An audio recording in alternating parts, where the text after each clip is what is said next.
Todos que estão aqui estão cientes que a banca está sendo gravada, tá? Defesa do TCC, curso de Gestão Políticas Públicas da UFRN, de Vitória Fernando Barbosa, me orientando. Estão na banca a professora Soraya Vidal, aqui, que é examinadora interna, o professor Everclay Magno, examinador externo, e a professora Samara Amaral, que é professora lá de Fortaleza, né? E que também está presente nessa nossa banca. A sessão vai ser assim, tem 20 minutos para apresentar, depois a gente passa para a banca fazer as admissões, tá joia? Boa sorte, parabéns por você estar até aqui. E vamos lá, vamos começar. Eu vou contar seu tempo, que vai faltando 2 minutos, eu te aviso, tá bom? Certo. Pode iniciar? Pode, boa sorte. Bom dia, pessoal. Primeiramente, eu gostaria de cumprimentar a banca, os professores da banca, e também, em especial, os meus amigos e familiares que vieram prestigiar meu trabalho, que tem como título Atendimento Educacional Especializado, um estudo de caso da Escola Professora Municipal de Joana Sampaio Marinho, no município de Macau. O meu trabalho, ele vai ser apresentado da seguinte forma, com a introdução, o objeto da pesquisa, os objetivos, a metodologia, a evolução histórica da inclusão. Eu vou falar um pouquinho sobre o que é o ensino inclusivo, entrar também na parte da legislação e políticas públicas, e nessa parte, entre saberes e práticas, eu trago os resultados do meu trabalho, por fim, as considerações finais e referências e os agradecimentos. Vou passar aqui. Bom, primeiramente, por que eu escolhi esse tema?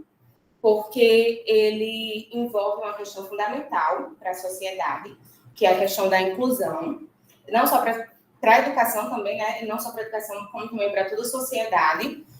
E a gente sabe que por muito tempo acontecia uma exclusão em relação às pessoas com deficiência nas instituições. Então, o meu trabalho, com ele, eu quis entender de que maneira o atendimento educacional especializado ele contribuiu para uma educação inclusiva na educação infantil. E aí eu escolhi o município de Macau, né? O objeto da minha pesquisa é a sala de atendimento educacional especializado localizada na escola, professora Joana Sampaio Marinho, no município de Macau. Eu sou macauense, então eu tive essa curiosidade, eu sabia que existia o atendimento educacional especializado, mas eu não sabia o que de fato esse serviço ofertava. Então, partiu também desse interesse de saber como é que eram essas crianças, como elas estavam sendo amparadas por essa legislação da educação especial, e como de fato acontecia o serviço. Então, a escola é do público-alvo da educação infantil, que pega de 1 ano e 3 meses a 5 e 11 meses. Tem atualmente matriculados 408 alunos, deles 25, eles estão matriculados na sala do atendimento educacional especializado. Os objetivos da minha pesquisa, como objetivo geral, nós temos analisar as práticas pedagógicas da sala do atendimento educacional especializado, para entender como é que esse atendimento tem contribuído para essa inclusão na educação infantil, e de objetivos específicos, nós temos esses 3, que é compreender o conceito da inclusão social com relação à educação especial, contextualizar um pouquinho sobre a política de educação especial no Brasil e descrever, de fato, como acontece esse atendimento na referida escola. Deixa eu passar aqui. A metodologia foi uma abordagem qualitativa, então teve a fundamentação teórica com revisão bibliográfica, e aí eu queria destacar esses principais autores, que foi Sasaki. Eu trabalhei bastante o livro dele, que é Inclusão, Construindo uma Sociedade para Todos.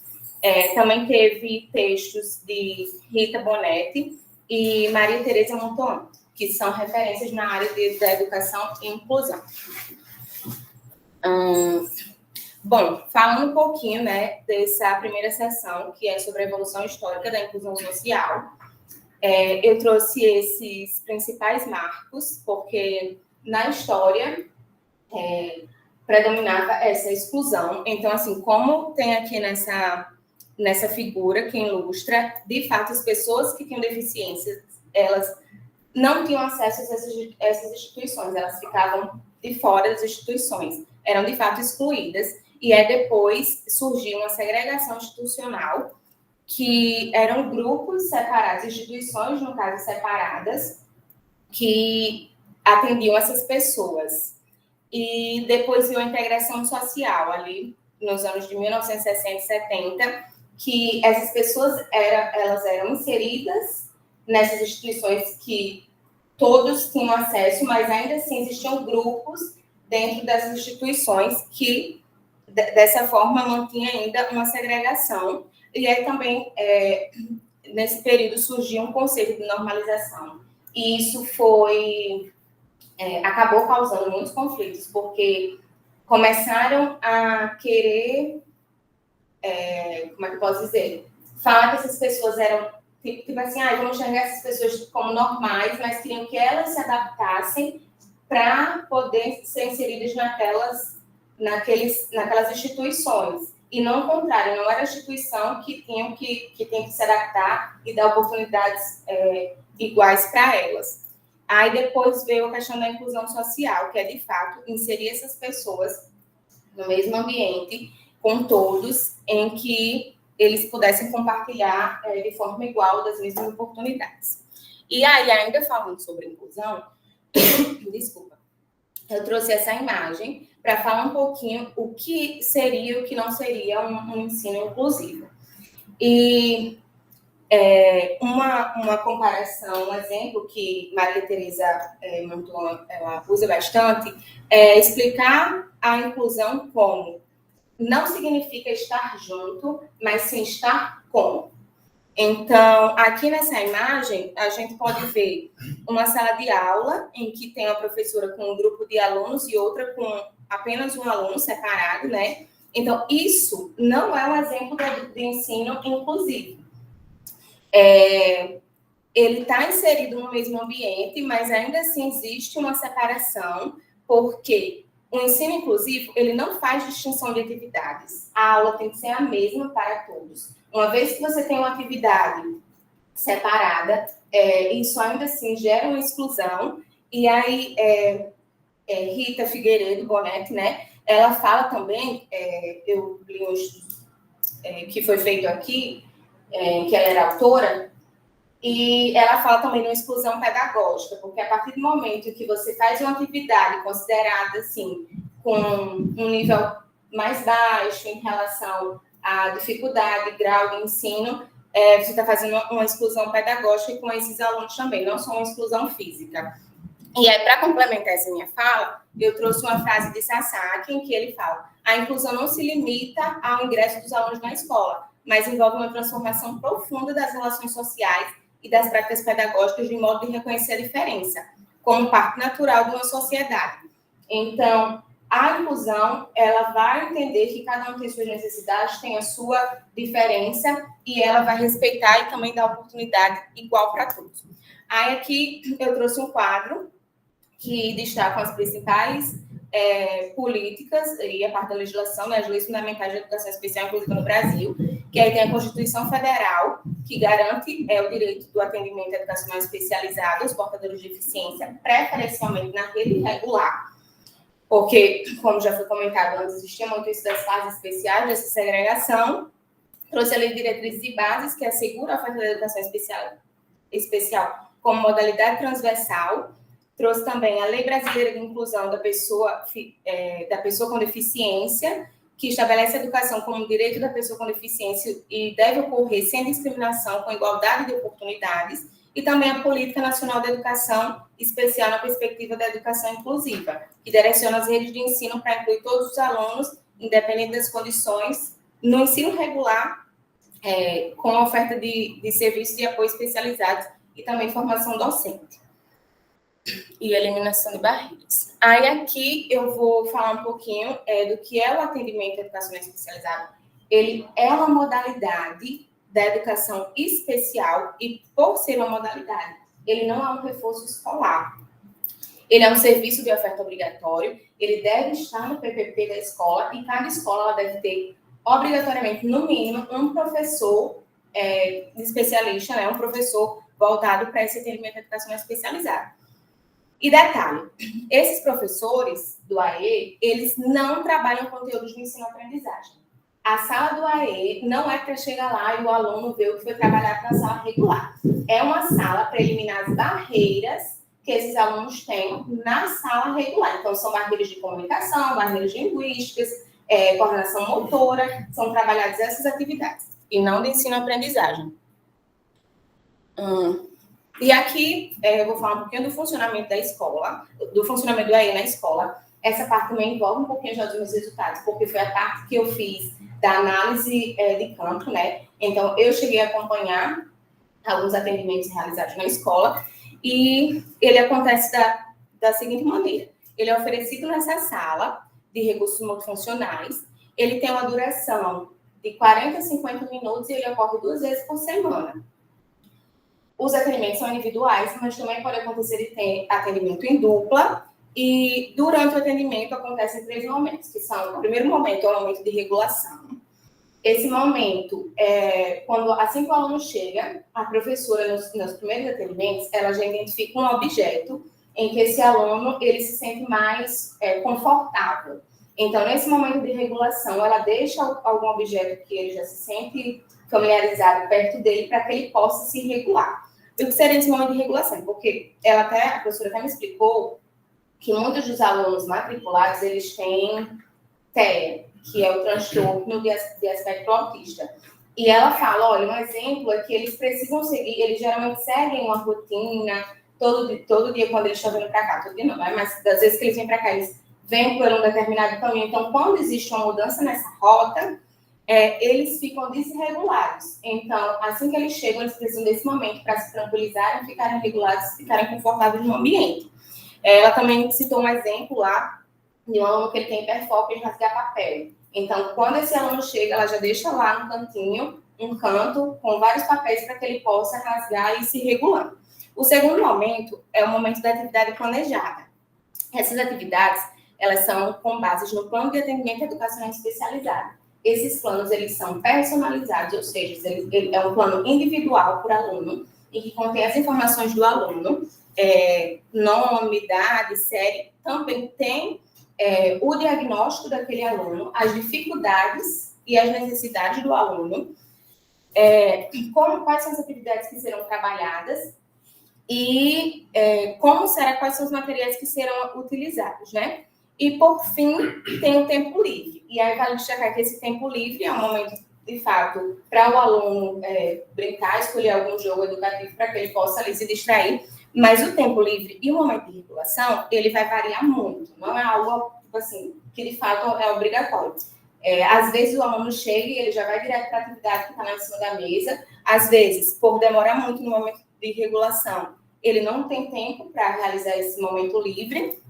E aí, é isso. E também tem a parte da integração com o ensino regular. Essas professoras do ensino do AE, elas frequentam a sala, elas fazem uma visita a cada 15 dias à sala regular e também observam as crianças nos momentos de recreação, como é que elas estão interagindo com as demais crianças, e também tem as trocas durante o planejamento pedagógico na escola, que ocorre todas as sextas-feiras. Aqui nessa parte entre saberes e práticas, desculpa, gente, que também envolve os meus resultados, né, o resultado da minha pesquisa, aí que é voltada para a parte do questionário aplicado às professoras.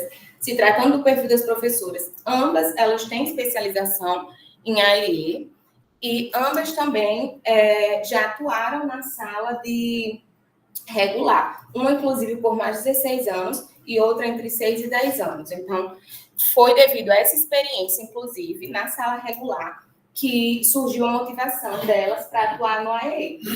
No questionário, elas responderam que esse interesse surgiu daí, de observar dificuldades das colegas em lidar com os alunos que precisavam desse entendimento individualizado, e a partir disso elas imaginaram, hoje a minha colega está passando por isso, talvez amanhã eu encontre um aluno, tenha um aluno que também precisa, então como é que eu posso me especializar para poder ofertar mais atenção, para poder de fato ofertar um ensino, um atendimento individualizado para aquele aluno, né? Então, essa questão também da limitação da sala regular, delas não conseguirem dar atenção para eles, foi o que despertou esse interesse.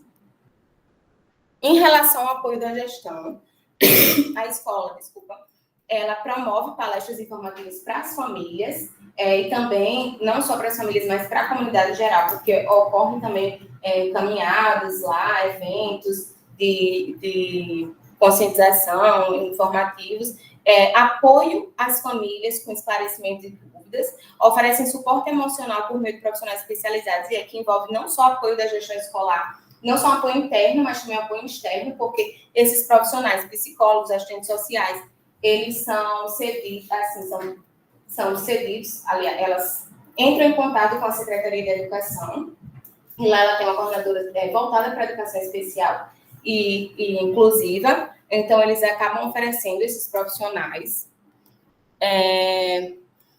dos desafios encontrados, né?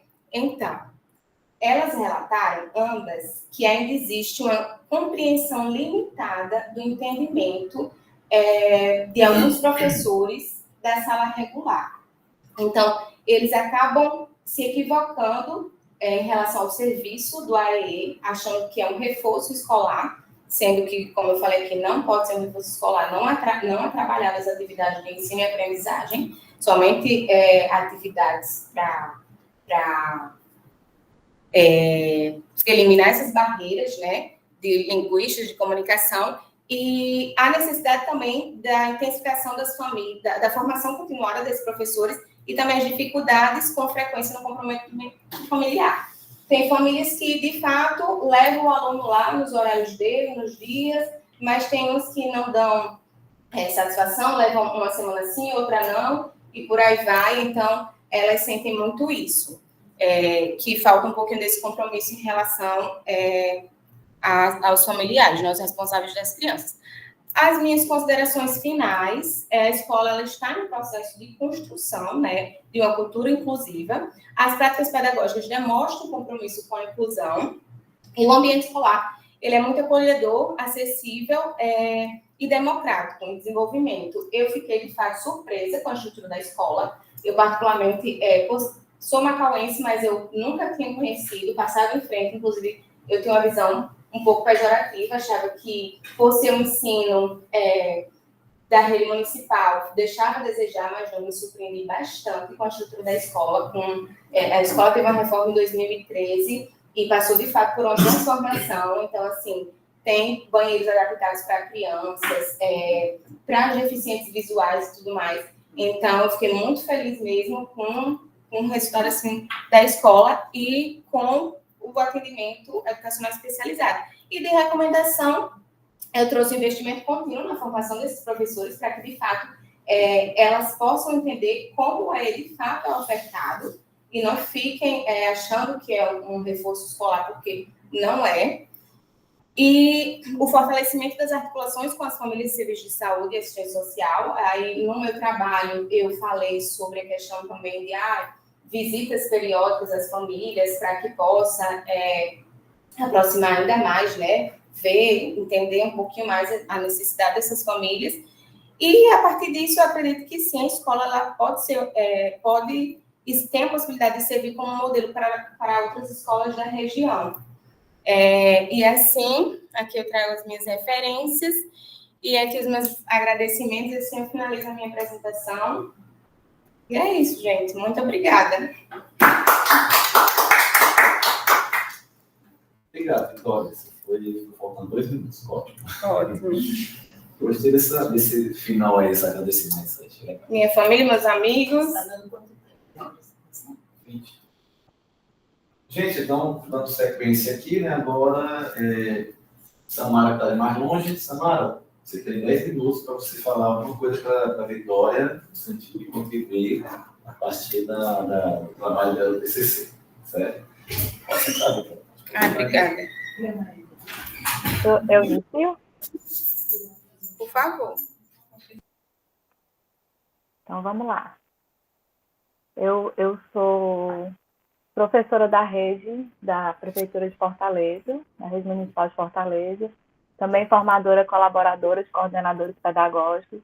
Então, assim, essa temática é muito familiar, aqui, né? Eu estou dentro da escola, no chão da escola, né? Fiquei muito feliz de estar participando aqui com você. Gostaria de agradecer o convite ao professor Fábio Fonseca, professor de Políticas Públicas, né? Já comprou essa banca de conclusão de trabalho. Parabenizar você, Vitória, por sua conquista pessoal, por sua pesquisa e pela escrita didática empenhada nesse TCC, como uma leitura assim, gostosa de se fazer. Acho que é uma leitura que deve ser compartilhada, né? Deve ter essa devolutiva com a escola que você pesquisou. Né? Eu acho que vai contribuir bastante em vários aspectos, que eu vou colocar aqui também. E sobre esse tema, né, é sempre uma alegria a gente estar compartilhando, mas também, ao mesmo tempo, um desafio. Né? É um desafio constante se estudar, se vivenciar a educação inclusiva no Brasil, né? Dentro das práticas pedagógicas escolares. Então, assim, a educação inclusiva, como você mencionou no seu texto, ela está numa constante construção, né? Ela está em construção permanente, com um longo caminho que já gerou muitas conquistas, como os marcos legais da Constituição, da LDB, da Política Nacional de Educação Especial, na perspectiva da educação inclusiva, e também da Lei Brasileira de Inclusão, né, que você traz todo esse histórico aqui para a gente poder entender um pouco como é a construção da inclusão, da educação especial e da inclusão no Brasil, num reconhecimento e ampliação do direito ao acesso à escolarização universal e gratuita. Né? É importante, assim, também que esse trabalho seja ressaltado que tenha sido feito numa escola pública, né? Para a gente trazer essa realidade da escola pública também em relação à educação inclusiva. E aí a gente, no entanto, toda essa história a gente precisa avançar também hoje é uma temática assim, muito forte que vem em relação ao acesso, à participação, mas hoje, principalmente, o desafio em relação à aprendizagem dos alunos. Como é que esses alunos aprendem, né? Como é que a educação inclusiva ela vem permeando a aprendizagem dos alunos, sendo esse um grande desafio, né? Sendo aspectos fundamentais também a formação do pensamento conceitual, da autonomia e da atuação na vida social também desses alunos. E, a partir disso, citando o seu texto, na página 18, tem uma citação assim, trata-se de transformar o próprio sistema para que ele se torne acessível a todos. Isso significa garantir que a escola esteja preparada para acolher as diferenças e oferecer condições reais de participação e aprendizagem para todos os alunos. E aí eu gostaria de ressaltar alguns questionamentos a partir disso, né, que podem ser interessantes de estar revisitando o seu texto também. Uma primeira pergunta, como a escola se prepara para acolher essas diferenças? Né? As formações, elas contemplam todos os profissionais da escola? Na sua apresentação parece que não, né? Mas é bom ressaltar isso, né? Que ainda não contempla, são formações apenas para os professores da sala de AE, né? Tendo em vista que todos os alunos precisam ser acolhidos em todos os espaços e tempos da escola. Então, não é só na sala de AE, mas em todos os espaços da escola e os tempos, né? Também, desde a chegada até o momento da saída. Inclusive também com as famílias. Também, existem cargos de assistente de inclusão nessa escola? Por exemplo, tipo assistente de sala, mas que é voltado exclusivamente para a inclusão, no sentido de apoiar o trabalho do professor da sala regular, no caso de alunos que precisam de suporte. Né? As salas regulares, elas dispõem de materiais para os alunos com deficiência e transtornos? O planejamento do professor da sala regular, ele também traz essas atividades na perspectiva inclusiva, em consonância com o AE, né? O professor de AE se encontra com os professores em determinado tempo da semana, né? Mas os professores de sala regular também trazem essas atividades, ou fica apenas a cargo do professor do AE, de estar também levando atividades que possam fazer com que o aluno tenha mais autonomia e, assim, também melhorar a aprendizagem. A partir das imagens que foram apresentadas da escola, né, a gente pode ver ali que ela tem espaços amplos, diversificados, né? Inclusive, as professoras muito criativas fazem os próprios materiais, jogos, né? Muito legal isso. E aí também ressaltar nessa estrutura física se ela foi, a que você apresentou, mas se ela foi adaptada para receber todos os tipos de deficiências, ou se não foi, né? Explicitar que não apresentou em sua estrutura determinadas adaptações, como cadeirantes, deficientes visuais, e porque ainda hoje que a gente vê, assim, após 10 anos da criação da LBI, é que as escolas não, eu acho que essa escola não é a regra, né? Ela é a exceção em relação à estrutura. A gente tem condições muito precárias, sem acessibilidade adequada, formações continuadas que atendem apenas parcialmente às necessidades do público atendido e também uma crescente demanda de matrículas de alunos com deficiência. Então, como é que a escola vai dar esse suporte, né, em relação à estrutura e em relação às formações? Uma outra observação é quanto à análise de documentos, né, que você traz assim, dentro da metodologia, que você também faz uma análise de documentos oficiais, né? Então, assim, onde é que aparece, assim, que falta das políticas públicas do Estado, do RM, né? E do próprio município de Macau também, referente à inclusão e ao acolhimento da diversidade. E aí, o documento referencial do Estado do Rio Grande do Norte, da educação infantil, ele traz um capítulo sobre isso, né? Diversidade e inclusão na educação infantil. E aí, eu acho que seria interessante você estar, assim, contemplando no seu trabalho essas políticas públicas do RN também, voltadas para a inclusão, né? Trazendo o que diz os documentos norteadores em relação à construção da identidade na educação infantil, com esse olhar do acolhimento inclusivo. E aí, por último, dentro dos objetivos da sua pesquisa, estão a análise das práticas pedagógicas do AEE, da Escola Municipal Professora Joana Sampaio Marinho, a fim de compreender de que forma esse serviço tem contribuído para a efetivação da educação inclusiva na educação infantil.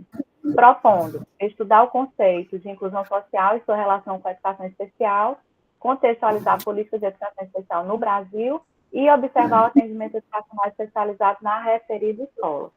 Destacando esse último objetivo e alinhando a sua metodologia de análise com os documentos institucionais, eu creio que cabe aí uma observação de que o PPP da escola, ele não traz menções ao atendimento educacional especializado, né? Inclusive, assim, a sua pesquisa, o seu texto, com os questionários que foram feitos com as professoras, com a descrição do trabalho que é realizado, ele pode estar sendo uma grande evolutiva na revisitação do PPP, né? Assim, de estar fazendo essa devolução, né? Como até agradecimento da pesquisa pelo acesso à escola, né? Pelos alunos, pela participação das professoras e também como atualização do PPP, né? Trazendo aí essas referências ao EE, à sala de recursos multiinstitucionais e à educação inclusiva.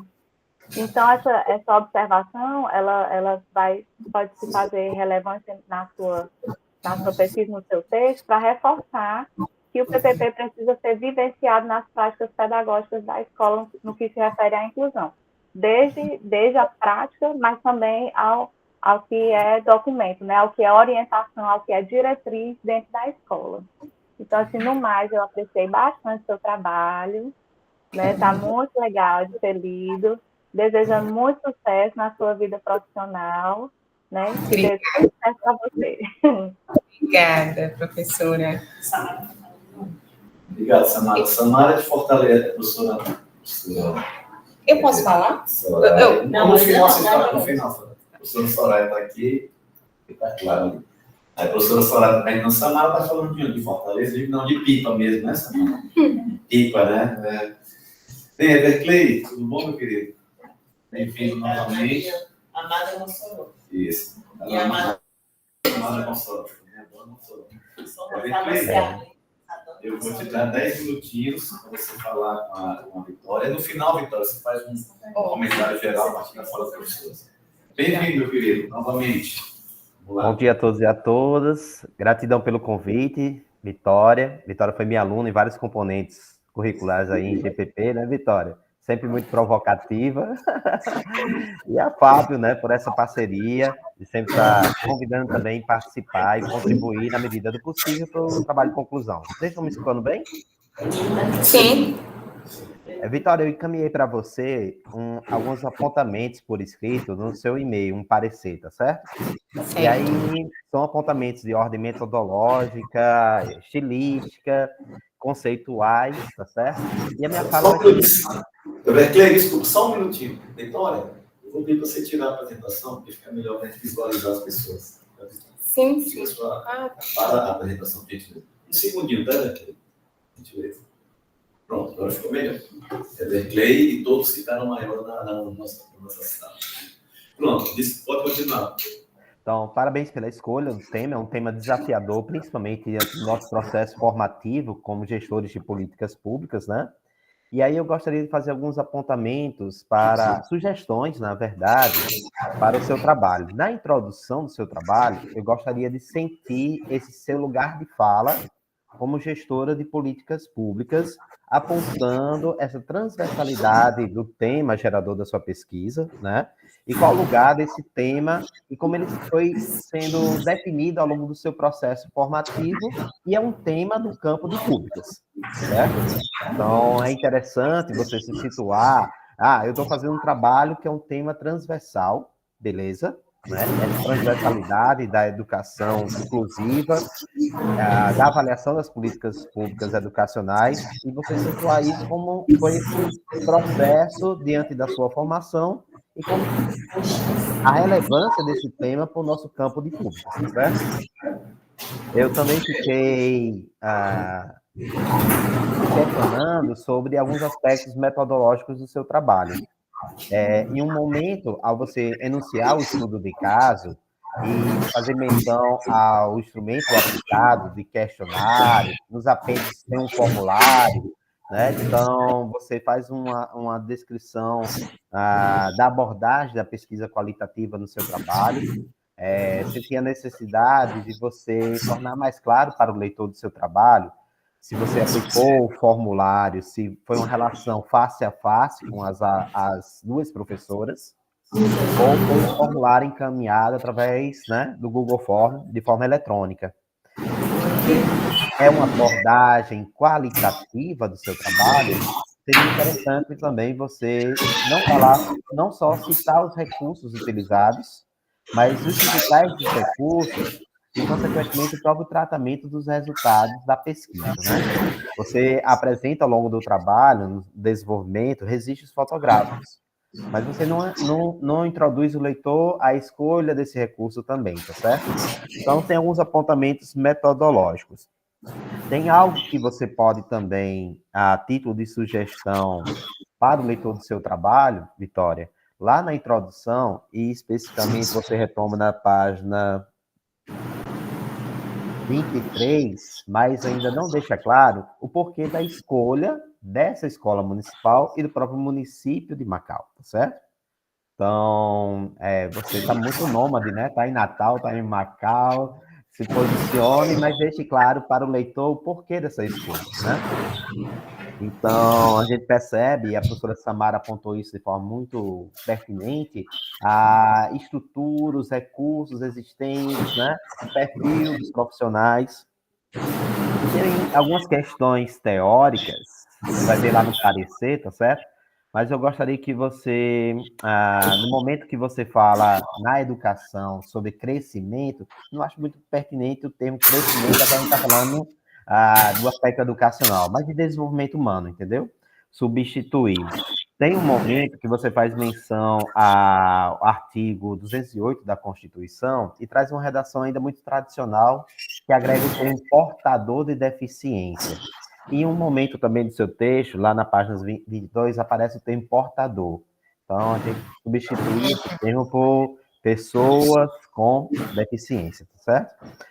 A discussão do politicamente correto também e da atualização do debate, da militância sobre o tema da educação.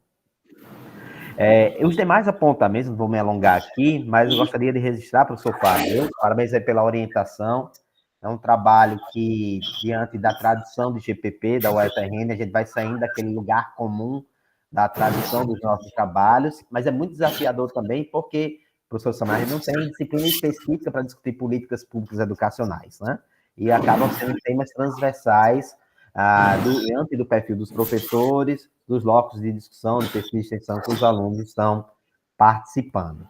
Parabéns mais uma vez, Vitória, fico aí 100% comprometido com você, se você precisar de esclarecimentos, né? Eu peço desculpa porque ontem eu tive uma agenda que teve que ser readaptada e eu fiz esse parecer mais ou menos a 1h da manhã e tem algumas coisas truncadas aí na escrita, depois que a gente envia, que a gente faz aquele scanner e vê a necessidade de melhoria, né? A professora Soraya, um forte abraço, um cheiro aí no coração desse moçoroense também. E parabéns para a gente seguir. Gratidão. Obrigada.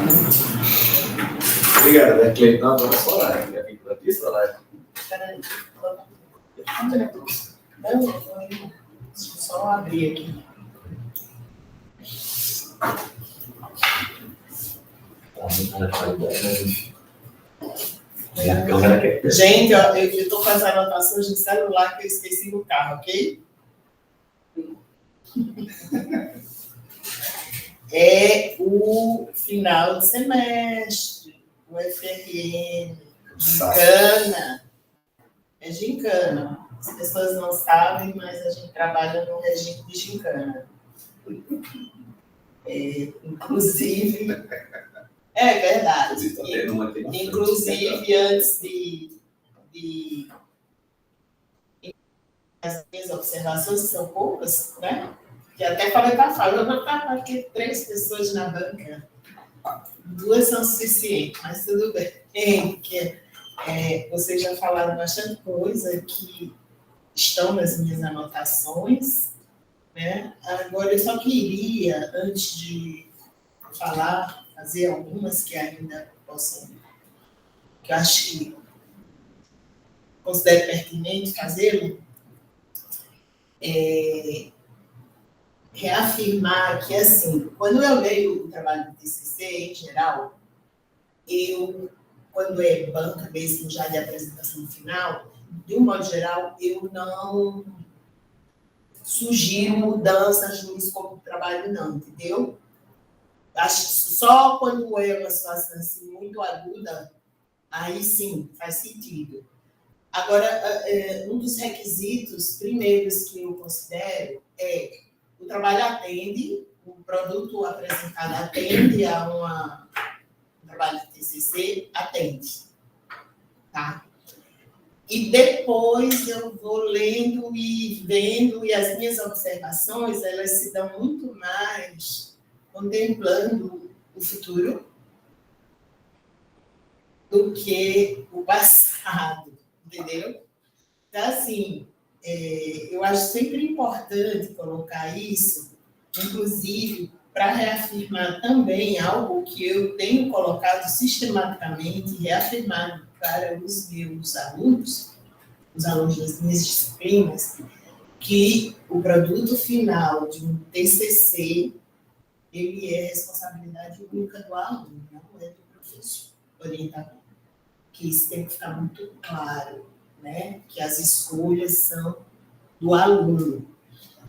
E é justamente orientada por isso que eu faço as minhas observações, tá? Que são mais direcionadas para o aluno e contemplando aqui, no caso, que eu estou diante de uma futura gestora de políticas públicas, cuja formação a gente demanda e tem algumas expectativas, e também refletir um pouco sobre esse momento, que, na verdade, é o primeiro momento no qual é cobrado do aluno, da aluna, a apresentação de um trabalho resultante de pesquisa acadêmica, pesquisa científica, certo? E esse produto é a primeira experiência, a não ser que o aluno tenha participado de algum projeto de iniciação científica, certo? Então, assim, eu acho que sempre que eu estou lendo o TCC, eu me oriento dessa forma. E aí, no caso de Vitória, o trabalho dela, assim, eu vou só pontuar alguns aspectos. Primeiro, reafirmar que a escolha do tema é bastante oportuna, né? Até porque a gente sabe que tem sido um desafio enorme para as escolas, e particularmente para os professores do ensino fundamental e médio, e que também a gente já vê aqui na nossa universidade, o atendimento, que é um atendimento amparado por instrumentos legais das pessoas com deficiência, certo? E aí, assim, também considerando isso, que eu vou fazer as minhas observações. O primeiro aspecto diz respeito, Vitória, assim, eu acho que o momento do TCC, quando você faz uma pesquisa acadêmica, ela tem referências conceituais, ela tem recortes da realidade e ela tem a leitura dessa realidade a partir, né, do que você encontra nesse recorte de realidade, do que você levanta de informações, documentos, e do diálogo que você estabelece com a sua orientação teórica. O grande desafio, eu acho que é esse, e me parece que continua sendo um grande desafio para, inclusive, professores, não só alunos, que é estabelecer um diálogo entre a teoria e esse recorte da realidade que você traz, tá? Aí, assim, como sugestão, não para mudar esse seu trabalho, que ele já está findo e acho que a escolha temática é pertinente. Você explicou, eu não estava entendendo muito porque Macau, né? Eu falei, ué, ela mora em Natal, você em Natal, que danada ela foi fazer lá em Macau? Até porque eu creio que numa situação dessa, considerando que a natureza da sua pesquisa é qualitativa, né? Você fala abordagem, mas a gente trata da natureza, e quando nós fazemos escolhas, né, desse processo, aí você tem a pesquisa qualitativa, de natureza qualitativa, ela tem as formas de serem coletadas as informações, elas têm todo o procedimento adequado, o estudo de caso também. E aí, o que ocorre? Não é um problema simples, é um problema generalizado, tá? Que eu percebo, inclusive, até em dissertações de mestrado.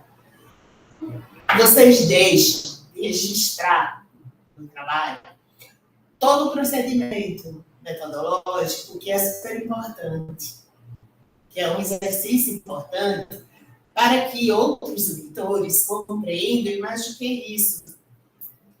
Ciência inclui replicabilidade. E eu só vou conseguir replicar se eu souber como foi trabalhado. Tá? Esse semestre eu estou dando a disciplina de metodologia, então estou muito influenciada por muito do que eu estou tendo que falar para os alunos. Estou tendo que rever muita coisa em procedimentos.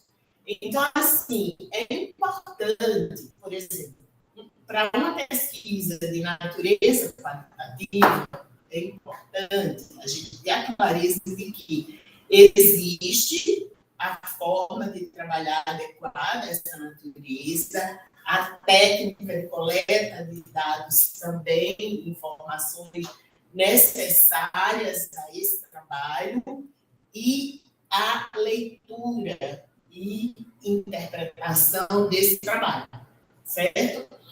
Então, assim, eu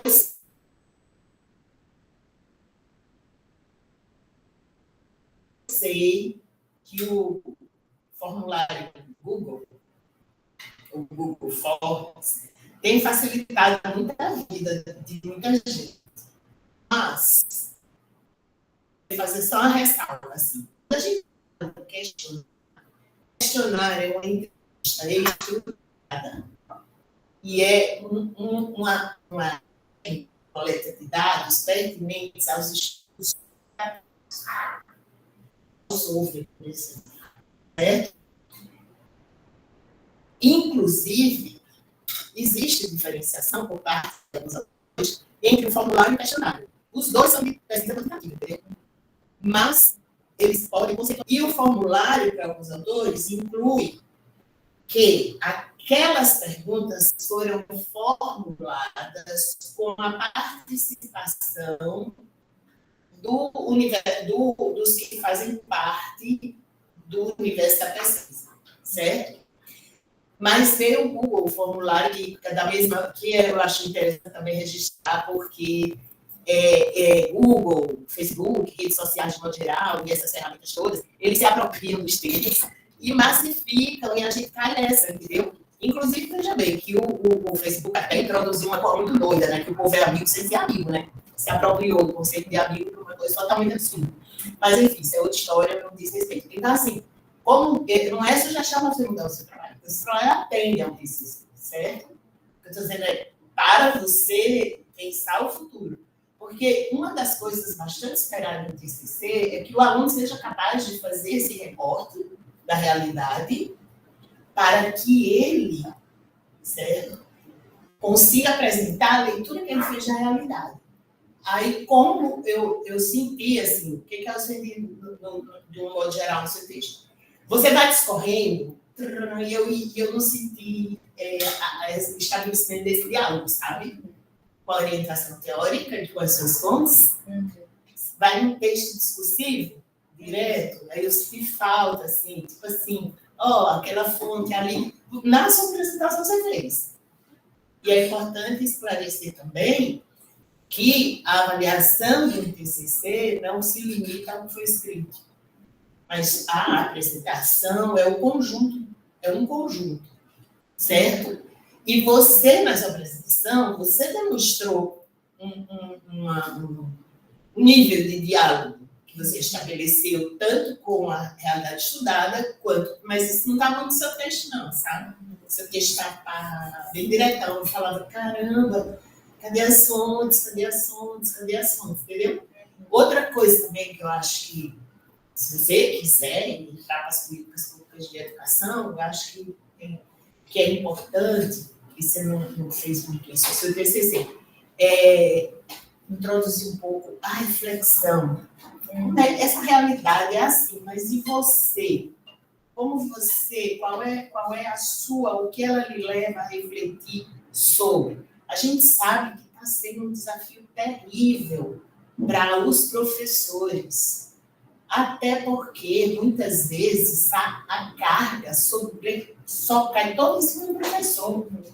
Quando a gente sabe também que, por regulamento, por lei, por norma, essas turmas têm que ter o assistente do professor, certo?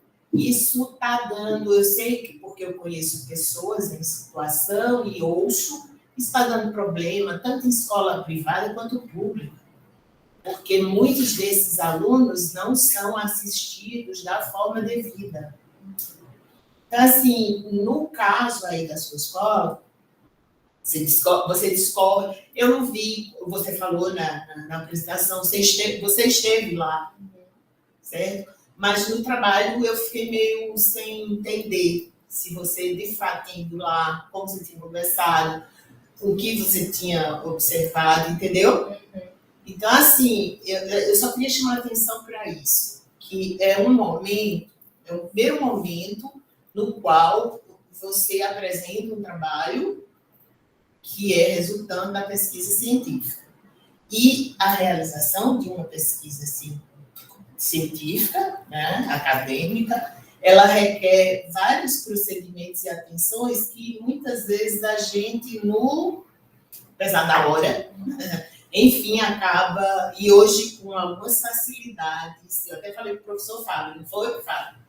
Eu acho que vocês devem estar usando recursos para fazer revisão de texto, recursos que tem na internet, e que eles estão unificando muitos textos. Estão ficando tudo parecido, entendeu? O estilo de escrever, o estilo da escrita, está todo mundo escrevendo igual, de repente. Já não vejo mais a pessoa dizer, segundo fulano, porque Beltrano, mas essa situação, por exemplo, como é o cotidiano mesmo dessa professora, porque durante a interação ela colocou isso, mas o que isso tá, entendeu? Não, o texto está todo mundo com o texto muito parecido. E aí, para futuro, né, e para os seus exercícios de políticas públicas, a recomendação que eu faço, seja mais curiosa, amplie o seu olhar, procure ser mais reflexiva, porque não é o fato de existir a política pública que é garantia de resultados. E também não basta procedimentos burocráticos de avaliação para que, de fato, tudo transcorra como desejado, inclusive em uma perspectiva até de um mundo mais humanizado, porque é o mínimo que a gente tem que esperar das políticas públicas. Ok? Cresça o olhar. É a minha recomendação. Só isso. Obrigada. É isso. Tchau. Obrigado, Solange. Crescendo o olhar.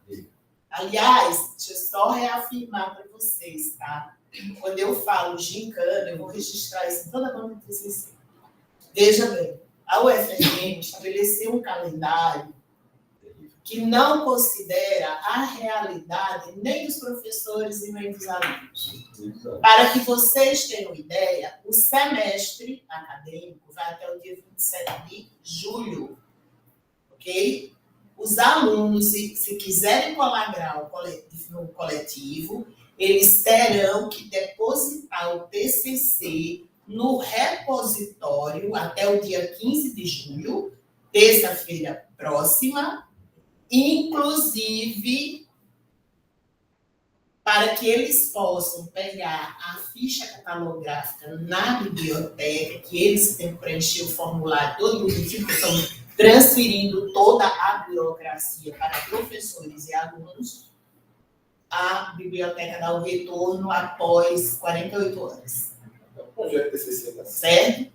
Então, eu acho importante a gente registrar isso, porque, de repente, vão naturalizando essas pressões burocráticas, e isso não é natural, gente. Isso não é o que deve ser. Só isso. Vou registrar em todas. Obrigada. Obrigado, Solange. Bom, agora vou te dar 5 minutinhos, Vitória, para você falar com os professores, né? Você acha mais importante a partir das falas, tá? Obrigada. Eu gostaria de agradecer todas as contribuições. São contribuições bem relevantes. E pegando um pouquinho do que Samara falou em relação ao PPP, de fato está desatualizado, foi de 2021, e quem me passou o PPP foi a diretora da escola, cheguei a questionar isso com ela. Mas isso daqui é de 2021, e lá no início fala um pouquinho, diz que está desatualizado e que teve algumas alterações devido à pandemia, e aí eu perguntei, mas quando é que vocês vão atualizar esse PPP? E ela falou, olha, a gente está com muita coisa acontecendo aqui na escola, então vai demorar um pouquinho, teve mudança de funcionário. Aí ela falou também outra coisa que ela alegou em relação à questão de não estarem tratando como prioridade essa atualização desse TCC, foi que agora a escola ia passar a ser de tempo integral. E aí, devido a essa informação, e como estava acontecendo isso, essa mudança, não tinham parado ainda, mas que em breve elas iriam atualizar. E aí eu fiquei assim, mas tudo bem. Em relação às observações do professor Everclay, muito obrigada. Eu vou dar uma lida em tudo que o senhor me enviou. Vou fazer, sim, algumas modificações no meu trabalho, que eu acho interessante, essa questão também de usar os deficientes, os portadores, né? Vou mudar algumas coisinhas, vou olhar sim, muito obrigada. E em relação à professora Soraya também, foram contribuições maravilhosas, foi bom relembrar isso da questão do formulário, do questionário C, de uma pesquisa ser voltado para para a natureza quantitativa. E uma coisa que pegou muito também foi, de fato, eu não queria nem ter aplicado o questionário, mas foi a possibilidade que eu encontrei para não ter que lidar ainda mais com essa questão da burocracia em relação aos prazos, porque teria que passar pela comissão de ética. E na universidade, quando a gente aplica o questionário, não precisaria passar, apenas se fosse entrevista. Então, assim, tiveram coisas que eu falei aqui na minha apresentação e que, de fato, eu não coloquei no meu trabalho, porque foram dos momentos que foi uma conversa, assim, bem informal com a professora. E aí eu fiquei meio que insegura mesmo em colocar na minha pesquisa pelo fato de que meu trabalho não passou por essa comissão de ética. Então, eu tentei escrever no meu trabalho de uma forma que ficasse leve, óbvio, mas que também não comprometesse essas informações pelo fato de não estarem contempladas no formulário e também pelo fato de não ter sido uma entrevista de fato. Mas é isso, eu queria agradecer bastante, fiquei muito feliz com a contribuição de vocês, gostei muito da minha banca e o fato também de Samara ser da área da educação, eu fiquei muito feliz com o convite de Fábio, fiquei nervosa também, óbvio, por não conhecer, já fui aluna do professor Clay, também da professora Soraya, mas agradeci demais, gostei muito das contribuições e é isso, gente, muito obrigada. Tá, eu vou ser mais rápido aqui na minha fala, mas a ideia é essa mesmo que você falou da nervosa, deixa essa nervosa. E é isso, não, é mais uma apanhado geral da formação da Vitória, acho que é importante falar, né? A Vitória foi aluna nossa, que gestão de políticas públicas, falou comigo um monte de disciplinas, e aí ela ia fazer um tema, depois fazia outro, depois ia para outro, e ficava sempre definir uma temática. Claro, isso é relacionado à vida pessoal dela, que não vai estar em detalhes aqui, né? Mas aí eu falo mais próximo do que falou Soraya, né? Totalmente de acordo com as críticas, que a gente deve realmente registrar, e essa banca está sendo registrada, inclusive gravada, né? E quanto ao trabalho dela, eu também acho que sim, acho que o trabalho dela pode atender um requisito do TCC, né? A Soraya falou, passado, até aqui, né? Daqui para frente, vai ser ela, né? Na Austrália, ou sei lá onde, né? Tem uma história de Austrália, né? Gosta de canguru, essas coisas, né? E a gente vê o que ela vai fazer com esse trabalho dela do TCC, né? E a partir de então, né? Uma vez aprovada, né? Ser uma profissional da área, um gestor, né? Também estou de acordo com todos vocês. Eu pensei, até que eu acho que faltou na minha leitura, ver essa coisa da escolha do local da escola e da cidade mesmo. Faltou, confesso a vocês, no meio de uma correção não vi, que eu também tinha falado isso para ela. Né? E como a Vertley falou, é um tema extremamente relevante e sai do lugar comum dos alunos de GTP. Aí não é uma crítica, é só uma constatação, né? Devido à formação mesmo dos professores. Né? Então, é um tema que é pouco trabalhado aqui no GTP, devido à nossa formação coletiva. Né? E Samara veio assim para ser cervejinha de boa do teu trabalho, né? Que é a pessoa que está dentro da escola, né? Ela como gestora, né? Fortaleza, uma escola vem de outra realidade, vem de políticas educacionais que, com todos os problemas, estão mais avançadas do que as nossas, né? E aí são os indicadores também, não somente mais indicadores que mostram, né? Isso daí, de educação inclusiva, né? Aí eu posso falar muito mais de próximo, né? O trabalho da minha tia, da Rita, né? E é isso. Então, você queria falar mais alguma coisa? A banca, Samara, Everclay, Soraya, vocês têm algo mais para falar para a Vitória? Porque senão a gente vai ter que se reunir numa sessão privada. Né? Eu vou apagar aqui a gravação, finalizar a gravação. Eu vou chamar vocês, porque eu tenho o telefone de todo mundo, Soraya está aqui, eu vou chamar vocês dois, né? Uma chamada de vídeo do WhatsApp, tá? Vai ser rápido aqui que a gente vai ter que falar e depois a gente volta com todos. A sala vai continuar, eu só vou apenas finalizar a gravação, certo? Uhum. Todos que estão aqui na sala, os colegas da Vitória, né? Por aqui, vou pedir para se retirar um minutinho para a gente ver o que vai fazer com a vida dela. Bom? Até mais, pessoal. É.